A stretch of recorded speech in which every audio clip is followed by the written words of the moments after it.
Hello everyone and welcome back to Thomas at Home. Today we're taking a look at Hero of the Rails, the very first Thomas animated anything. I guess you could say that season 12 was animated, but that was more of a hybrid with the models, like I said last week. Yeah, this is the first fully animated Thomas anything, and that's pretty cool. So let's cut the crap and get right to the DVD review itself. So this was released direct to DVD September 8th of 2009, and as far as I know, this wasn't reprinted by Universal itself. There are a couple combo packs that we'll take a look at in a couple minutes that include Hero of the Rails, but I'm not sure if Universal brought this movie back by itself. If you have a Universal copy of this, let me know, because I've never seen anybody that owns one, but if there are some out there, let me know. Yeah, I'm just going to give you a quick little spin there. I don't know why I did that, but let's get into it. So we got a nice red border along the side here. It's kind of reminiscent of Colonial Engines with the interesting blue border. We got some stars in the corners here. And then also down there we have the most heroic tale of the year. I suppose so. It's not very overwhelming. It's quite an underwhelming Thomas movie, but it's kind of cool nonetheless. You got Spencer, Hero, and Victor up there. Victor is on standard gauge track, which makes total sense, right? There's the Thomas logo, Hero of the Rails, the movie, in a pretty cool red circle there. I like that. Thomas and Sir Topham Hatt in front of the Steamworks. The Sir Topham Hatt has always kind of creeped me out. It looks a little weird. It looks more like the season 12 Sir Topham Hatt than the season 13 Sir Topham Hatt, but oh well. Yep, pretty nice cover. We also have a really nice blue case. Let me get that in shot. If you remember from the Great Discovery last week, that also had a blue case, and that was pretty nice. I do like these blue cases, like I said. This is the last release that actually has a colored case. I believe everything after this has a black case. There might be some white cases later on, but I don't remember exactly. On the side here, we have the Hit Entertainment logo, Thomas and Friends logo, Hero of the Rails, the movie again. Thomas from the front. The Steamworks is gone though, so he's just in front of the sky. Distributed by Lionsgate. And I would like to mention before we go to the back that this did come with a slipcover back in the day. I don't have that though. I got mine from Goodwill for about $1. Pretty good deal there. But it didn't have it, which that's okay. I mean, I would have preferred it with a slipcover, but I don't really mind that much. I mean, I'm not too nitpicky over these things.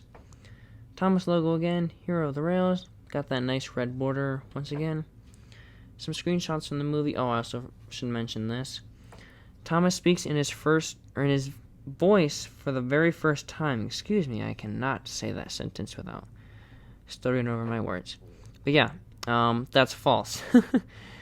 We actually heard him speak for the first time in Magic Railroad, but we kind of want to forget about Magic Railroad, don't we?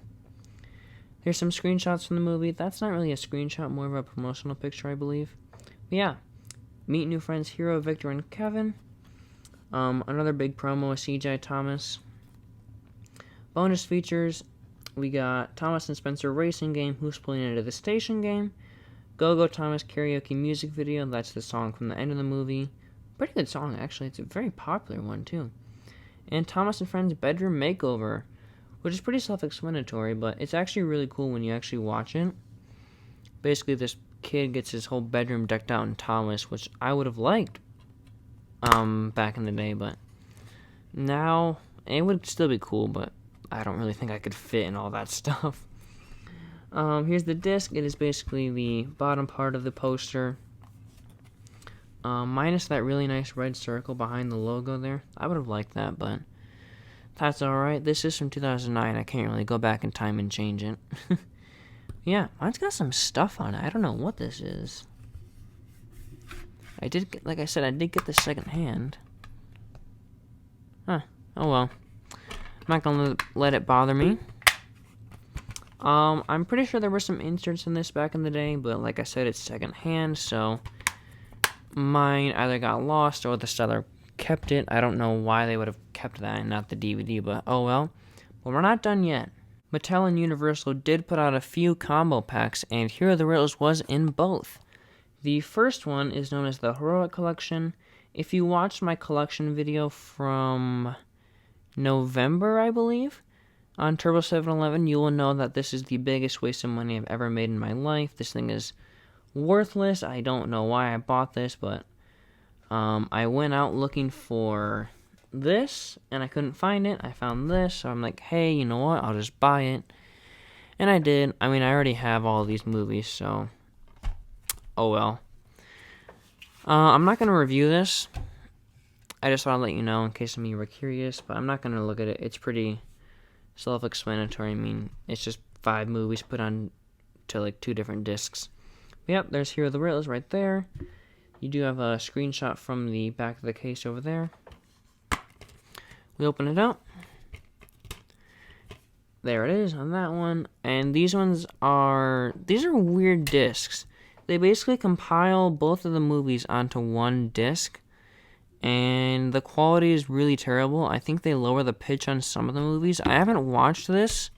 I've just popped them in the player to see what the menus look like. And they look pretty cheap. Like they're just not very official looking.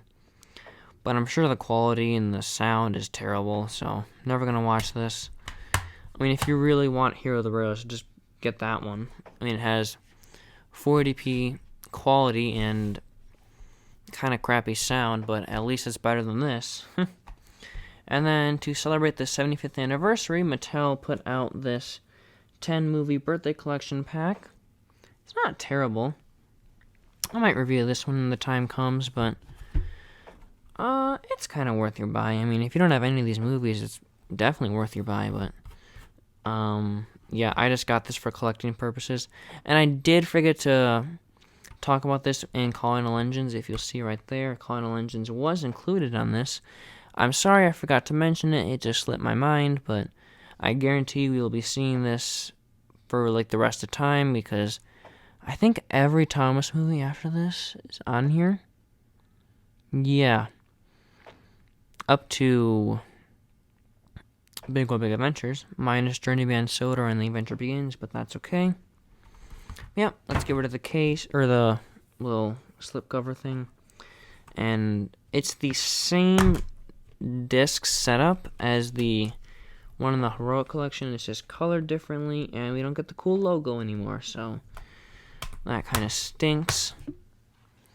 But it does come with this pretty cool bonus playset, which, if I ever review this, I guess I'll look at it, but it's not too special. There is something in there that is, like, the main reason I wanted this, but I'll take a look at that in probably a couple years, honestly. But yeah, that's really all for Hero of the Rails. I really do enjoy the movie. It's not the most exciting movie. I do occasionally like it. I mean, it's no Lost Treasure or Adventure Begins or anything like that. But, you know, it's a fine movie. It is the team's first attempt at doing a CGI movie, and the CGI is really bad. Like, holy crap, that's really bad animation.